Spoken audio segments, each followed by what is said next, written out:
हमारा आज है थर्ड चैप्टर इंस्टीट्यूशन, जिसमें टॉपिक है marriage. Marriage is a formal and recognised union between two individual who choose to share their lives together. It is often established through a legal contract or a religion ceremony, depending on a cultural or personal preference.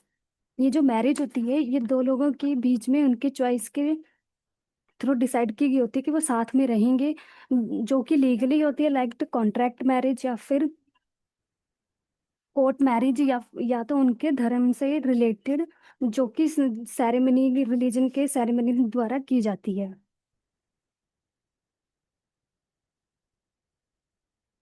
फिर होता है except of marriage, legal and social organisation, emotional and economic partnership and culture and religion significance. Then फिर हमारे पास आते हैं characteristic of marriage. Marriages के क्या characteristics हैं? Social recognition, marriage is acknowledged by society and often formal through law and religion ceremony. This recognition provide the union with the legitimacy and status. Social recognition में क्या होता है कि जहाँ पे लोग लॉज और धर्म के द्वारा शादियां करते हैं। लीगल एंड इकोनॉमिक एक्सेप्ट, जहाँ पे लोग लीगली शादी करते हैं और इकोनॉमिकली एक दूसरे पे डिपेंड करते हैं, पार्टनर्स एक दूसरे पे। फिर आते हैं हमारे इमोशनल एंड सोशल बॉन्ड्स, जो कि इमोशनली एक दूसरे से अटैच होते हैं, चाहे वो पार्टनरशिप में हो या उनके बच्चे भी हों। देन हमारे पास फोर्थ आता है right and responsibility. Marriage individually typical have specific right and duties including supporting each other, living together and caring for any children from the union. Right और रिस्पॉन्सिबिलिटीज में क्या आती है कि रिस्पॉन्सिबिलिटी उनके पार्टनर के लिए होती है, एक दूसरे के, या फिर उनके बच्चों के लिए, और उनके लिए क्या सही है क्या गलत, एक दूसरे के राइट्स को भी समझना जरूरी है। Culture and religion significance. अब कल्चर एंड रिलीजन में क्या आता है? Marriage hold culture and religion important. Marriage में कल्चर और रिलीजन दोनों ही इंपॉर्टेंट टॉपिक होते हैं, जो कि जिस व्यक्ति का जो कल्चर है उसी के अकॉर्डिंग वो शादी करता है, या फिर जो उनका धर्म है उसके अकॉर्डिंग ही वो शादियां करते हैं। फिर टाइप ऑफ मैरिजेस। इंडिया में कितने टाइप की मैरिजेस हैं? फर्स्ट है monogamy, one person is married to one partner at a time. This is most common and legally accepted form of marriage worldwide. Monogamy में क्या होता है? एक पर्सन है जो वो दूसरे किसी से शादी करता है, एक पर्सन एक से ही शादी करता है। ये बहुत ही मोस्ट कॉमन है कि सभी वर्ल्ड वाइड है कि जितने भी वर्ल्ड है सब में एक पर्सन दूसरे पर्सन से शादी करता है। लाइक एक एक पर्सन एक दूसरे से ही शादी कर सकते हैं, ना कि मल्टीपल पर्सन में। फिर हमारा सेकंड आता है polygamy. A person has multiple. देखो पॉलीगैमी में वो आता है जहाँ पे एक पर्सन से ज्यादा लोगों से शादी की जाती है। Polygamy, one man married to multiple women, जिसमें कि एक एक आदमी दो तीन औरतों से शादी कर सकता है। एंड सेकंड आता है पॉलीगैंड्री, वन जहाँ पे एक औरत मल्टीपल मैन से शादी कर सकती है। थर्ड है हमारा group marriage. It's multiple people regard of gender are all married to each other in a shared relationship.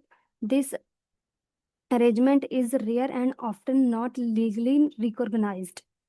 जहाँ पे मल्टीपल लोग से आपस में रिलेशनशिप में शादी करते हैं जो कि लीगली नहीं है। फिर हमारे पास फोर्थ आता है arrange marriage. Family members or matchmaker choose the partner, often consider factor like culture, religion or social status common in many traditional society. Arrange marriage में क्या होता है? फैमिली होती है जो कि मैच मेकर्स होते हैं, जो कि लड़के और लड़की की शादियां करवाते हैं, जो उनके कल्चर, रिलीजन और स्टेटस के थ्रू होता है। जो उनका कल्चर होता है वही सेम कल्चर सामने वाले पार्टनर का भी होना चाहिए, या फिर जैसे उनके स्टेटस पर डिपेंड करता है। अगर वो अमीर हैं तो अमीर से ही करते हैं, या फिर गरीब हैं तो वो गरीब से ही करते हैं। देन हमारे पास फिफ्थ आता है love marriage. Individuals choose their partner based on love and personal preference. This type emphasizes personal choose the emotional connection. Love marriage में क्या आता है, जहाँ पे एक एक पार्टनर अपनी मर्जी से, अपनी पसंद से, based on their love and personal preference, उसके पर्सनल प्रेफरेंस से ही शादी होती है। लाइक वो अपने अपने लिए अपना पार्टनर खुद चॉइस चूज करता है। Same sex marriage, marriage between two people of same sex means कि दो लोग जो शादी करते हैं वो होते हैं सेम जेंडर के ही लोग होते हैं। अगर वो लड़की है तो वो लड़की से ही कर रही है, अगर वो लड़का है तो वो लड़की से ही कर रहा है। इसको हम कहते हैं सेम सेक्स मैरिज। देन फिर हमारे पास आता है changing accept of marriage system in India, कि इंडिया में क्या क्या चेंजेस हुए हैं मैरिज के, जो कि उन्होंने एक्सेप्ट किए हैं इंडिया के लोगों ने। Shift from arrange to love marriage, arrange marriage से शिफ्ट होके लोगों ने लव मैरिज को एक्सेप्ट करने शुरू कर दिया है। डिले मैरिज एज, लाइक लोगों की एज ज़्यादा हो जाती है तब भी वो शादी करना आजकल एक्सेप्टेबल है। Increasing inter caste and inter religion marriage, day by day increase हो रहा है इंटर कास्ट की, एक कास्ट के लोग दूसरे कास्ट के लोगों से भी मैरिज कर सकते हैं, जरूरी नहीं है कि सेम ही उनकी कास्ट या उनका धर्म होना चाहिए। देन फोर्थ आता है rise in divorce rate, means कि आजकल तो डिवोर्स के रेट भी काफ़ी ज़्यादा बढ़ रहे हैं। अगर किसी पार्टनर को किसी से डिवोर्स लेना है, उसके आपस में नहीं बन रही है या फिर कोई घरेलू हिंसा है, तो वो उनसे डिवोर्स ले सकते हैं, या आजकल ले रहे हैं, ये चीज़ बहुत ज़्यादा चल रही है। Changing gender roles, traditional gender roles within marriage are evolving with more emphasis on equality and shared responsibility between partner. Adoption of modern technology, like आजकल के मैरिजेस में लोग ऐड कर रहे हैं टेक्नोलॉजीज को, जैसे कि ऑनलाइन डेटिंग एप्स के थ्रू या फिर शादी.com के थ्रू, जिसमें वो मैरिजेस के लिए टेक्नोलॉजीज यूज कर रहे हैं। Focus on education and career, like लोग पहले अपने करियर को और अपने स्टडी पे फोकस करते हैं, देन फिर वो लोग मैरिज करते हैं। ऐसा नहीं है कि हाँ 18 साल के हुए तो मैरिज कर सकते हैं, ये चीज़ें काफ़ी ज़्यादा एक्सेप्टेबल हैं इंडिया में अब। Legal and policy change, legal reform such as those related to marriage registration and women right have impacted the marriage system promoting gender equality. जैसे लीगल और पॉलिसीज में क्या चेंजेस आई हैं वुमेन्स के लिए, कि अगर उन पे कोई जुल्म वगैरह होता है तो उनके लिए काफ़ी ज़्यादा लॉस बने हुए हैं, जो कि उनको प्रमोट करते हैं इक्वालिटी शो करने के लिए। फिर आते हैं economic factors, financial stability and career prospect play in increasingly important role in a marriage decision affecting when the whom people choose to marriage। आजकल लोग इकोनॉमिक स्टेटस देख के भी एक दूसरे से मैरिज करते हैं। देन फिर हमारे पास आता है मीनिंग ऑफ फैमिली, कि फैमिली की क्या मतलब है। इन sociology a family is a group of individual connected by blood, marriage और adoption, who live together, share economic responsibility, and provide emotional support. It serves as a fundamental institution in society, playing a crucial role in socialization, reproduction, and emotional bonding। देखो family वो होती है जहाँ पे एक individual, एक अलग अलग लोग एक दूसरे के साथ रहते हैं। वो किसके थ्रू होता है, वो होता है ब्लड के थ्रू। लाइक वो एक ही ब्लड के होते हैं, मैरिजेस उनकी हुई होती है, या फिर वो बच्चे अडॉप्ट किए गए होते हैं, वो लोग एक साथ रहते हैं।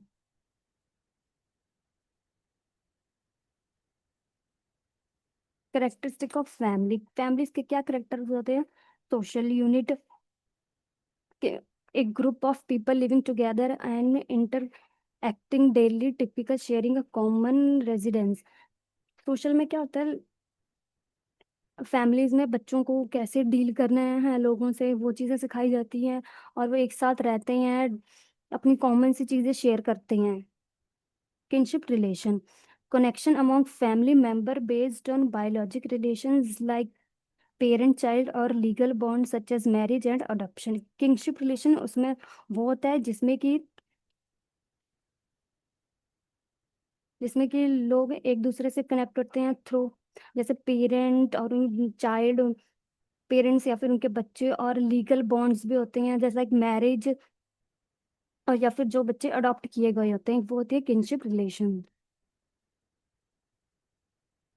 Economic corporation, sharing of economic responsibility and resources including income property and labour. Economic corporation में क्या आता है, जो लोग शेयर करते हैं अपनी इकोनॉमिक रिस्पॉन्सिबिलिटी लाइक पैसे और उनकी स्टडी वगैरह और रिसोर्सेज जो भी वो एक घर में रह के यूज कर रहे होते हैं, अब उनकी जैसे पेरेंट्स अपनी इनकम शेयर करते हैं बच्चों के साथ या फिर वाइफ के साथ, and they share also property.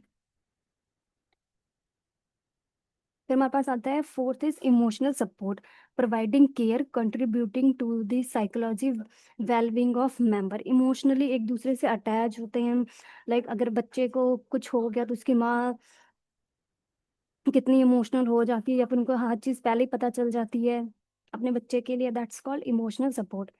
Roles and responsibilities की फैमिली में किसका क्या रोल है और वो कैसे रिस्पॉन्सिबिलिटी संभाल रहे हैं. फंक्शन ऑफ फैमिली, फैमिली के क्या फंक्शंस हैं. हाँ जी, आप ये रीड आउट करो, आपको स्क्रीन शो हो रही है ना देवल.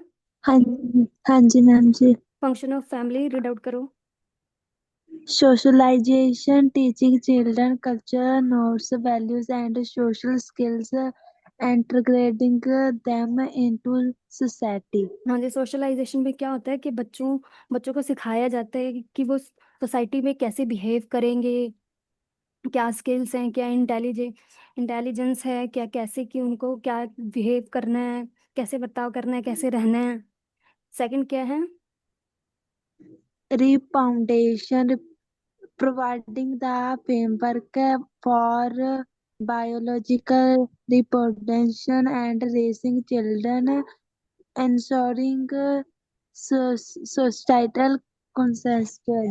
हाँ, रिप्रोडक्शन में क्या होता है कि रिप्रोडक्शन वो प्रोसेस है जो कि बायोलॉजिकली है, जो राइजिंग क्या जो कि क्या राइज करती है, क्या प्रोड्यूस करती है, वो होती है चिल्ड्रंस. कैसे चिल्ड्रंस को लाइक रिप्रोडक्शन करनी है. इट्स अ बायोलॉजिकल रिप्रोडक्शन कि कैसे बच्चे पैदा करते हैं एक्सेट्रा. आपको मैं इतना डीप में अब नहीं जा रही, आपको समझ में आ गया होगा. ओके, एंड थर्ड वाला पढ़ो. Emotional supported, offering care, affections, and a sense of belonging and security of members. Emotional support में क्या आता है कि इमोशनल सपोर्ट में कैसे इफेक्ट करते हैं बच्चों का दुख या फिर उनकी खुशी. पेरेंट्स के लिए सेंस ऑफ बिलोंगिंग, कि उनको कैसे महसूस होता है उनकी सिक्योरिटी को लेके अब फैमिली मेंबर्स में. एंड फोर्थ है इकोनॉमिक सपोर्ट, कि वो कैसे शेयर करते हैं अपनी फाइनेंशियल रिस्पॉन्सिबिलिटी या फिर रिसोर्सेज. फिफ्थ आता है हमारा social control, enforcing social norms and expecting guide behave and maintaining order with the household. कि घर में कैसे चीजें संभालनी है, क्या ऑर्डर्स फॉलो करने हैं बच्चों को या फिर पेरेंट्स को सोसाइटी में रहने के लिए. अब टाइप ऑफ फैमिली, कि फैमिली की क्या टाइप है. एक होती है nuclear family, consist of two parent, mother and father and their children living together in a single household. Nuclear family वो होती है जो छोटी फैमिली होती है जिसमें कि मम्मी पापा और उनके बच्चे ही रहते हैं. Extended family included relatives beyond the nuclear family, such as grandparents, aunt, uncle, and cousins living together or maintaining close relationship. Extended family में कौन कौन रहते हैं, जिसमें इंक्लूड होते हैं रिलेटिव्स. कौन से, मम्मी पापा और उनके बच्चों के सिवा होते हैं उनके दादा दादी, उनके अंकल, उनके चाचा या बड़े पापा, फिर उनके cousins.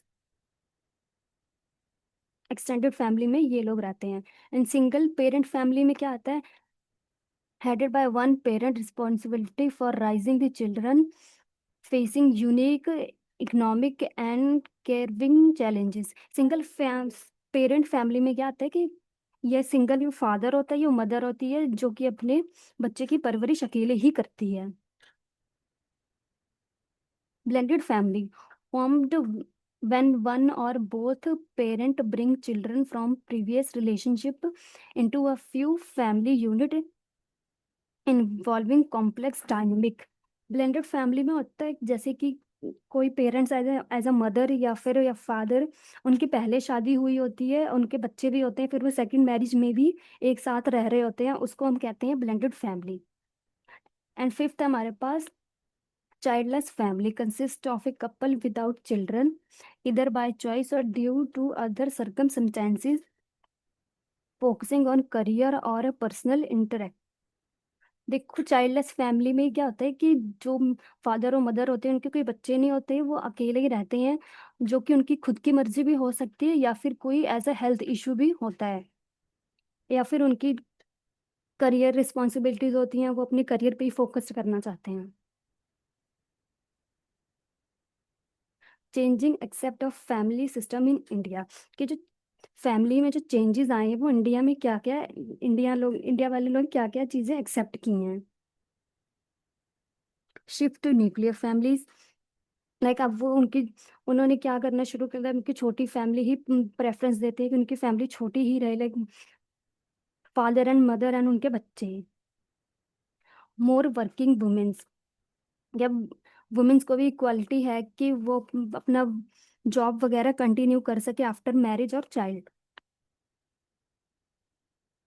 Delay marriage and fewer child, like marriage अब डिले हो जाती है ड्यू टू देयर जॉब्स या फिर स्टडीज के लिए, उनकी मैरिज थोड़ी डिले भी हो जाती है और उनके चिल्ड्रंस भी कम होते हैं। इंक्रीज इन डिवोर्स, डिवोर्स में भी काफी इंक्रीज आया है अब, लोग इजीली डिवोर्स ले सकते हैं एक दूसरे से या ले रहे हैं, वो चीजें हैं जो इंडिया ने एक्सेप्ट की हैं फैमिली के through. Changing gender roles, men and women are share roles like cooking, cleaning and earning money, promoting equality at home। Changing gender role में क्या आया है कि आदमी और औरत दोनों अब एक ही काम करते हैं, या फिर घर में खाना बनाते हैं या सफाई करते हैं या पैसे कमा रहे हैं, इन सब चीज़ों में दोनों जेंडर में इक्वालिटी है। ये नहीं है कि औरत घर पे बैठ के खाना ही बनाएगी या फिर मर्द बाहर जाके सिर्फ जॉब ही करेगा, इन सब चीज़ों में भी काफ़ी बदलाव आया है। इन्फ्लुएंस ऑफ ग्लोबल कल्चर, जो दुनिया में चल रहा है उससे भी इंडिया काफ़ी ज़्यादा इन्फ्लुएंस होता है, काफ़ी ज़्यादा प्रभावित होता है। Use of technology, families use phones and internet to stay connected even when living apart। जैसे यूज ऑफ टेक्नोलॉजी में कैसा है, जब फैमिली एक दूसरे से दूर रहती है तो भी वो एक दूसरे से कनेक्ट रहती है, लाइक कोई दूसरे देश में रह रहा है या फिर वो अपने घर में है, ऐसी चीजें, ऐसे टाइम पे लोग टेक्नोलॉजी का इस्तेमाल करते हैं। फोकस ऑन एजुकेशन, लाइक वो गर्ल हो या बॉय हो, दोनों को हायर एजुकेशन की सुविधा दी जाती है कि दोनों इक्वल ही हैं एज अ पेरेंट के लिए, इन फैमिली दोनों को ही पढ़ाया जाता है। Inter caste and inter religion marriage, कि लोग अब अपनी कास्ट के बाहर जाके भी शादी करते हैं और अपने धर्म के बाहर जाके भी शादी करते हैं। अर्बनाइजेशन एंड माइग्रेशन, लाइक कि अब इतना ज़्यादा ये चीज़ वाइड हो चुकी है कि लोग अपने घरों से बाहर या फिर अपने गांव को छोड़ के ज़्यादातर शहरों में जाके रहना पसंद करते हैं, वो चीज़ें भी एक्सेप्टेबल हैं। Legal change, laws are involving to support gender equality. अब लीगल, जो कि चीज़ अब लीगली होगी, लीगल में क्या चेंज आया है, लाइक कानून में क्या चेंजेस आए हैं, जैसे कि अब जेंडर इक्वालिटी, मेन और वुमेन को इक्वल इक्वल ही राइट्स दिए जाते हैं, पढ़ने के भी और उनको जॉब्स करने के भी। लाइक आजकल तो लड़कियों को भी पूरी सुविधा दी गई है, पूरी आज़ादी दी गई है उनके फादर के प्रॉपर्टी में हिस्सा लेने के लिए भी, वो चीज़ें इंक्लूडेड हैं लीगली जो चेंजेस आई हैं। यहाँ तक क्लियर है? हाँ जी मैम जी। Okay, meaning of kinship. Kinship is the system of social relationship that connect individual through family ties. These connection are be by birth like parent and sibling, marriage like in-laws or adoption. Kinship structure help organize society and influence how people interact each other. अब kinship क्या होता है? वो ये चीजें होती हैं जो कि रिलेशन कैसे शो करता है, जैसे कि पेरेंट्स का भी हो सकता है, उनके बच्चों का भी हो सकता है, और मैरिजेस का भी हो सकता है कि दो लोगों ने आपस में मैरिज किया, या फिर जो लोग बच्चे भी अडॉप्ट करते हैं, जो बच्चे गोद लेते हैं, वो वाली चीजें भी इसमें, वो वाली रिलेशनशिप एक्सप्लेन किया गया है. Characteristic of A kinship. Biological and legal connection, जिसमें कि बायोलॉजिकल भी होता है और उसमें लीगली भी वो सपोर्ट करता है. Social structure. टर्मिनोलॉजी.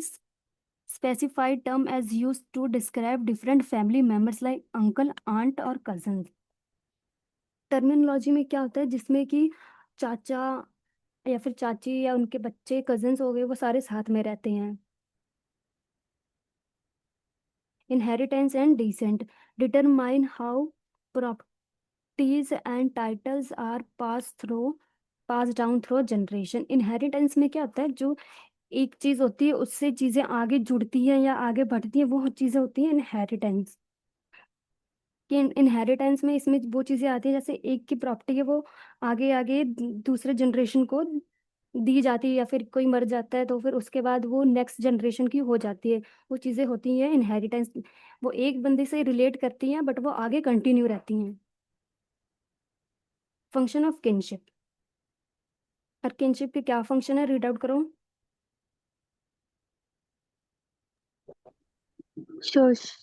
Socialization हाँ teaches ji. individual cultural norms and behavior.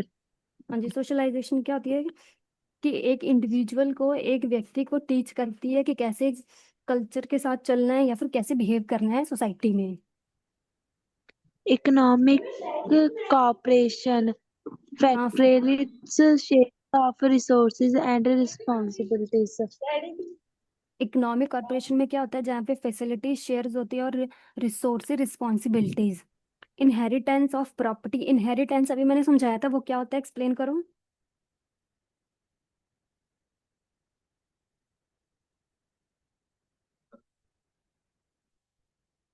जो एक चीज होती है उनसे सारी चीजें आगे जुड़ी होती हैं, दो से एक से ज्यादा, वो चीज होती है inheritance. And property. Regulate the ठीक पासिंग डाउन ऑफ ठीक एक्सेप्ट है जी. And responsibility. वो उनकी रिस्पॉन्सिबिलिटी भी आगे शेयर्ड होती है और उनकी प्रॉपर्टीज भी. Regulation of behaviour. Establish norms and acceptable behaviour with families. कि फैमिली के साथ कैसा बिहेव करना है, कैसे आगे रेगुलेट करना है, क्या अपने बच्चों को सिखाना है. Marriage and alliances. Shape social relationship and strength bond between families. के फैमिलीज के मैरिजेस क्या करती है कि जो दो इंडिविजुअल फैमिलीज होती है उनके बीच के रिलेशनशिप को मजबूत करती है, उनके बॉन्ड को मजबूत करती हैं. Type of kinships. मैं आपको नोट्स भेजूंगी, ये आप खुद रीड आउट करना है, कल मैं आपसे पूछूंगी, ठीक है? ये आपका होमवर्क है. ठीक है जी. ओके. किनशिप बेसिकली वो है जो अपनी फैमिली से भी आगे इनहेरिट के जो करते हैं लोग, उनसे रिलेटेड है. जैसे चाचा चाची या उनके बच्चे, ये चीजें आती हैं किनशिप में, ठीक है? और इसके टाइप मैंने कल आपसे पूछने हैं. ठीक है जी. पहले में क्या, चलो मैं आपको थोड़ा सा एक्सप्लेन. पहले में क्या आता है, वो खून से भी जुड़े हो सकते हैं, जैसे कि पेरेंट्स होते हैं, उनके जो बच्चे होते हैं वो उनके बाय ब्लड होते हैं ना. हाँ जी. फिर सेकंड हमारी आती है जिसमें मैरिजेस होती हैं, रिलेशनशिप मैरिज के थ्रू दो पर्सन्स की, जो कल्चर के थ्रू भी होती है और लॉस के थ्रू भी. फिर हमारी आती है social ties that are consider family like such as close family friends. इसमें कौन से रिलेशंस आते हैं जो कि फैमिली में क्लोजली, जैसे चाचा चाची होते हैं, या फिर कई क्लोज फैमिली फ्रेंड्स होते हैं। ठीक है, ये मैं कल पूछूंगी आपसे टाइप्स ऑफ किनशिप। ठीक है जी। Kinship terminology in India. Kinship की टर्मिनोलॉजी क्या है? जैसे मैंने आपको बताया था ना, इनहेरिटेंस करके। हाँ जी। इसमें किस किस टाइप के रिलेशंस आते हैं, एक्सप्लेन करना।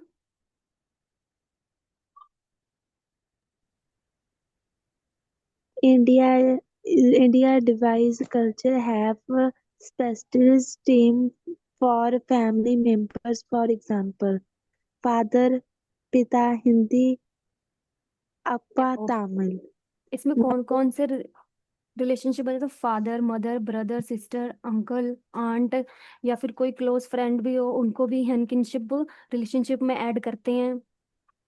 अब फादर को हिंदी में क्या कहते हैं? पिता। तमिल में अप्पा। और मदर को माँ हिंदी में कहते हैं, और तमिल में अम्मा। भाई को क्या बोलते हैं? लाइक ब्रदर को भाई बोलते हैं। और तमिल में क्या बोलते हैं हम अपने से बड़े भाई को? अन्ना। बहन, सिस्टर को क्या बोलते हैं हिंदी में? बहन। और तमिल में बड़ी बहन को क्या बोलते हैं? अक्का। अंकल को क्या बोलते हैं? जो हमारे फादर के यंगर ब्रदर होते हैं, हिंदी में क्या होते हैं? चाचा।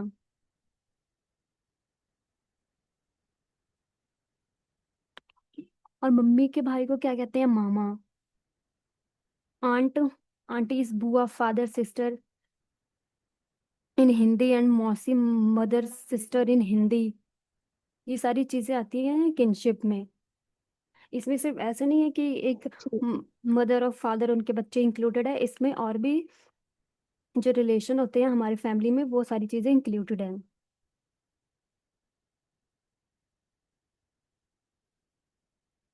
फिर रिलीजन इन सोशियोलॉजी। फिर है धर्म। Religion is a system of belief, practice and moral values centralized around the worship of higher power or divine being. It often involves ritual, symbol and community to believe who share common values and practice. देखो, धर्म वो होते हैं जो कि सबके different different होते हैं, और उनके कुछ सैम्बल्स होते हैं, वो अपने अलग अलग भगवान की अलग अलग टाइप की पूजा करते हैं, और उनके अलग अलग रीति रिवाज भी होते हैं। ये आपको समझ में आ रहा है? हाँ जी मैम जी। हाँ जी, ये तो कॉमन सी चीजें हैं। जी। की एलिमेंट ऑफ रिलेशन। ये चीजें आपने कल रीड आउट करके रखनी है, मैं आपको नोट्स भेज दूंगी, कल मैं आपसे पूछूंगी, ठीक है? ठीक है जी। ये धर्म तो नॉर्मल सी चीज है जो कि सबको पता है, इसे एक्सप्लेन करने की जरूरत तो नहीं है हाँ। इतना। मैं आपको अब पंजाबी मीडियम में भी शेयर कर दूंगी, देन मैं कल आपसे पूछूंगी, ठीक है? ये आपका ठीक है होमवर्क है। जी। फिर हमारा ठीक है आता है जी। एजुकेशन।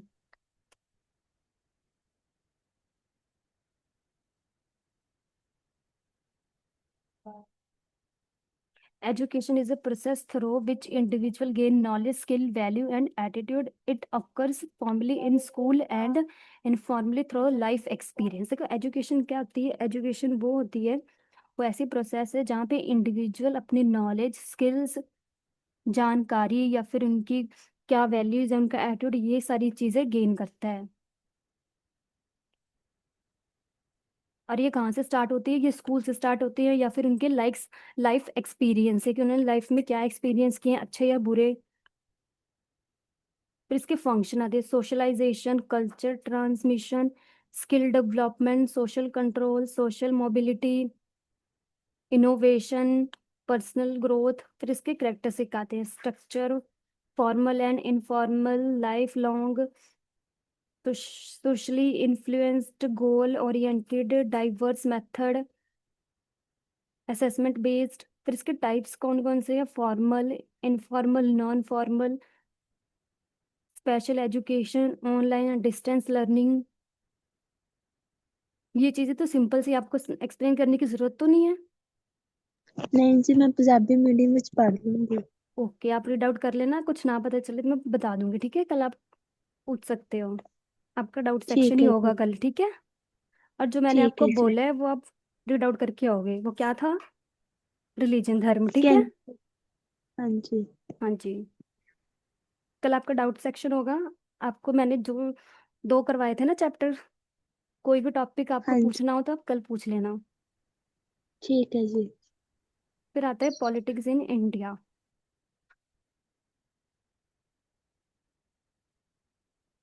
आपने पॉलिटिकल साइंस की क्लासेस लगाई थी ना? हाँ जी। हाँ जी, फिर ये वही चीजें हैं कि ठीक है कैसे जी। क्या क्या, ये भी आप रीड आउट करके रखो, कल मैं आपसे पूछूंगी। ठीक है जी। अब कोई भी आपको डाउट हो देन फिर आप कल पूछ लेना, कल डाउट सेक्शन होगा, ठीक है। ठीक है जी। ओके। हाँ जी। आज का सिंपल सा टॉपिक था, कोई प्रॉब्लम हो तो अभी आप पूछ सकते हो। नहीं जी। ओके जी, ठीक है। फिर कल आप ठीक। रीड आउट करके रखना रिलीजन, मैं कल आपसे पूछूंगी। अगर कोई डाउट होगा तो आप पूछ लेना चैप्टर में से, ठीक है, कुछ ना समझ में आया हो, कौन से टाइप की मैरिजेस ठीक है। होती हैं वगैरह, ठीक है। ठीक है जी। ओके जी।